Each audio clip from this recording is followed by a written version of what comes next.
আসসালামু আলাইকুম, সবার কী অবস্থা? সবাই কেমন আছেন? আমি কিন্তু অনেক দিন পর চলে আসলাম একটা লং ভিডিও নিয়ে। অনেক দিন থেকে আমি লং ভিডিও দিচ্ছি না, তবে ইদানিং আমার মেসেঞ্জারে, হোয়াটসঅ্যাপে, তাছাড়া বিভিন্নভাবে কমেন্টে সবার একটা জিনিস নিয়ে এত প্রশ্ন পাচ্ছি যে আপু, তুমি ইউটিউবে কিভাবে মনিটাইজেশন পাইছো, দিনে কয়টা করে ভিডিও দিচ্ছ, তুমি কিভাবে কাজ করতেছো, আর আমাদের একটু বলবা কিভাবে মনিটাইজেশনটা পাইলা। আমরা ওইভাবে কাজ করতে চাই, আমরা ইউটিউবে কাজ করে কিছুটা করতে চাই। তুমি যদি আমাদের কিছু বলো তাহলে আমরা একটু উৎসাহ পাবো, বা আমরা একটু শিখতে পারবো, জানতে পারবো। আমরা ইউটিউব সম্পর্কে অনেক কিছুই জানি না। তো আজকের এই ভিডিওটাতে ভাবলাম সবার উত্তরগুলো দেওয়ার চেষ্টা করব। সবাই কিন্তু পুরো ভিডিওটা দেখবেন, মাঝখানে স্কিপ করলে আপনারা কিছুই বুঝতে পারবেন না। যদি ইউটিউবে সফল হতে চান, যদি ইউটিউবে কাজ করতে চান, তাহলে অবশ্যই পুরো ভিডিওটা মনোযোগ সহকারে দেখবেন বা শুনবেন কথাগুলো। আর একটা সবচেয়ে বড় কথা হচ্ছে, কখনো কিন্তু আপনি অল্পতেই সফলতা পাবেন না। আপনাকে যে কোনোভাবে যে কোনো কাজে সফলতা পেতে হলে অবশ্যই আপনাকে প্রচুর ধৈর্য নিয়ে সেই প্ল্যাটফর্মে বা যে কোনো কাজে নামতে হবে। যদি আপনি অল্পতেই ধৈর্যহারা হয়ে যান, কিন্তু আপনি কখনো সফল হতে পারবেন না। এখন ইউটিউবে মনিটাইজেশন পেতে কিছু কিন্তু শর্ত আছে। যেমন বড় ভিডিওতে মানে ওয়াচ টাইম লাগবে 4000 ঘন্টা, আর তাছাড়া 1000 সাবস্ক্রাইবার এরকম লাগবে। আবার যদি আপনি শর্ট ভিডিও নিয়ে কাজ করতে চান, শর্ট ভিডিওতে কিন্তু আপনাকে 3 মাসে 10 মিলিয়ন ভিউজ আনতে হবে। 3 মাসের মধ্যে যদি আপনি 10 মিলিয়ন ভিউজ আনতে না পারেন, তাহলে কিন্তু আপনি কখনোই মনিটাইজেশন পাবেন না। অতএব আপনাকে কিন্তু নিয়মিত এই 3 মাস প্রচুর পরিমাণে একটু পরিশ্রম করতে হবে। আপনি যদি শর্ট ভিডিও নিয়ে কাজ করেন, তাহলে প্রতিদিন কমপক্ষে 4টা 5টা কিংবা 6টা এভাবে শর্ট ভিডিও আপলোড দিতে হবে। এমনকি কোয়ালিটিফুল ভিডিও দিতে হবে ভালো করে, যাতে আপনার ভিডিওটাতে ভিউজ আসে বা ভাইরাল হয়। ভাইরাল হলে বা ভিউজ আসলে আপনি 3 মাসে কিন্তু খুব সহজে 10 মিলিয়ন ভিউজ আনতে পারবেন, আর সহজে আপনার মনিটাইজেশনটা চালু হয়ে যাবে। আর আপনি যে 10 মিলিয়ন ভিউজ আনলে যে আপনার মনিটাইজেশনটা চালু হবে, সেটাও কিন্তু না।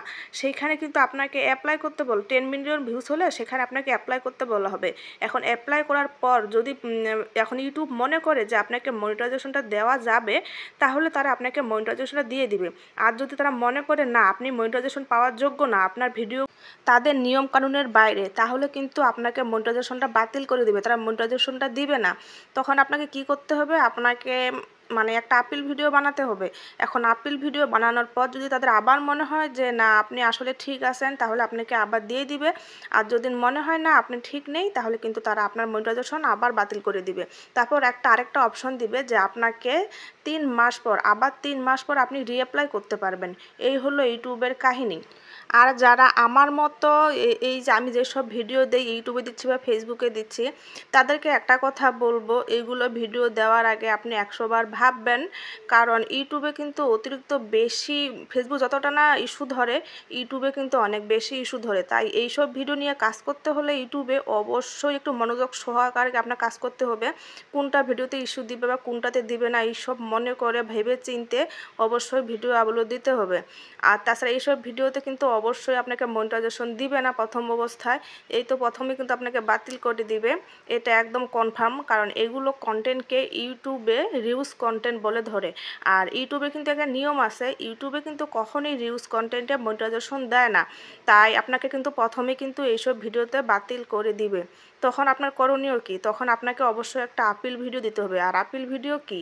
আপিল ভিডিও হচ্ছে আপনাকে ইউটিউবকে বোঝাতে হবে যে এগুলো অন্যের কন্টেন্ট না, আমি এগুলো নিজে এডিট করি। আপনি কোন অ্যাপ দিয়ে এডিট করেন সেগুলো আপনাকে স্ক্রিনশট আকারে আপনাকে মানে সেগুলো দেখাতে হবে, স্ক্রিন রেকর্ড হিসাবে দেখাতে হবে যে আমি এই অ্যাপটা দিয়ে এডিট করি।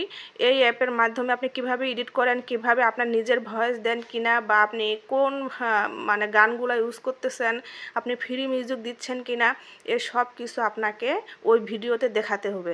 তারপরে ওইরকম করে একটা 5 মিনিটের মধ্যে একটা ভিডিও বানার পর আপনাকে অবশ্যই সেটা ইউটিউবের কাছে মানে ছাড়তে হবে। আপনাকে সেটা মানে আপনি ইউটিউবে ছাড়বেন ভিডিওটা, কিন্তু পাবলিক ছাড়বেন না, আনলিস্টভাবে ছাড়তে হবে।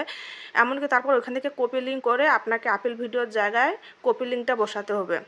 এই আপিল ভিডিও দেওয়ার পর ইউটিউবের যদি মনে হয় যে না, আপনি আসলে নিজে অনেকটা পরিশ্রম করেন, অন্যের ভিডিও মানে শ্যুট কিছুটা থাকলেও আপনি নিজে অন্য একটা অ্যাপ দিয়ে এডিট করতেছেন, আপনি নিজে কিছু ফ্রি মিউজিক ইউজ করতেছেন বা নিজের ভয়েস দিচ্ছেন, এসব কিন্তু ইউটিউব কিন্তু আবার আপনার চ্যানেলটা প্রথম থেকে রিভিউ করবে। রিভিউ করে দেখার পর যদি মনে হয় না আপনি সব কিছু আপনার ঠিক আছে, আপনি নিজে পরিশ্রম করতেছেন, তাহলে আপনাকে মনিটাইজেশন দিয়ে দিবে।